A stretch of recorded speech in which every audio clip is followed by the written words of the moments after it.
What's up everyone, welcome back to Putin Tech Talk, and today we're going to be talking about drones.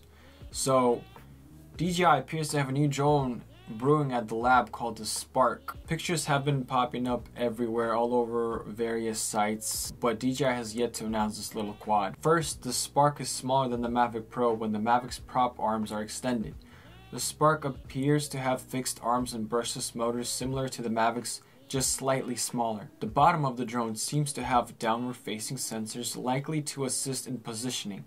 There's also a panel on the front above the camera that could hide additional sensors, so the Spark might have the ability to avoid obstacles. The camera itself is said to have an infrared sensor next to it to further improve upon obstacle avoidance. The plastic on the drone appears to be some sort of composite material, almost looks like that same plastic they use for gardening materials that's more prone to bending instead of cracking. Again, most likely engineered for perhaps drone racing. The all-around design of the drone screams racing quad, but this can also be a selfie drone, as many people have been speculating upon. With DJI already having a stronghold on the drone market, their gesture controls are also absolutely superb. Coming in at 190 grams without the battery, expect this drone to be 250 grams when it has lifted off the ground. This is actually very great news for Canadian buyers, as they have a law prohibiting recreational drones above 250 grams to lift off the ground. That's just the most ridiculous law I've ever heard. The internals though,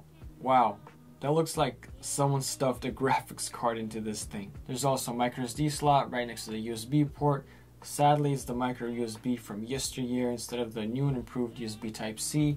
It's okay, we'll forgive them for that. Now the gimbal is what I was really worried about, because it's a 2-axis gimbal instead of a 3-axis gimbal, which has been included in almost every drone they have ever released. This will now require the drone to keep super steady in the air to avoid any movement side to side in the video file. But owning tons of DJI products, they are absolute masters in gimbal tech, so I really doubt they're going to make anything less than what's on their current flagship drones in terms of stabilization. The camera specs are unknown at this moment, but expect a 4K 30 FPS shooter at the least, which is more than enough for 99% of the people that are going to be buying this drone anyways. There's already a handful of miniature drones that can shoot 4K that come in at 500 US shillings, which is probably the price point the Spark is going to be starting at. That is without the controller, which brings me onto the controller.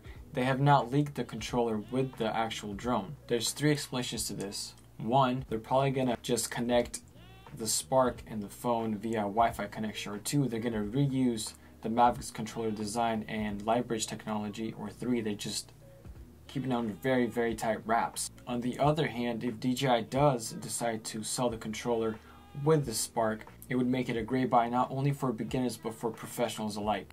Now, some of my personal thoughts about the drone: I think it's gonna be a drone where you could just turn on a switch and kind of just throw it up in the air, and it'll auto calibrate in the air and just kind of start flying and chasing you around, whatever. Sort of like that Lily drone that never came out and was a scam to begin with. Again, why people shouldn't always trust Kickstarters to come through with the goods. So okay, that's about it for the rumors. If you guys liked the video, you know what to do. You know where that button is. As always, I'll see you guys in the next video.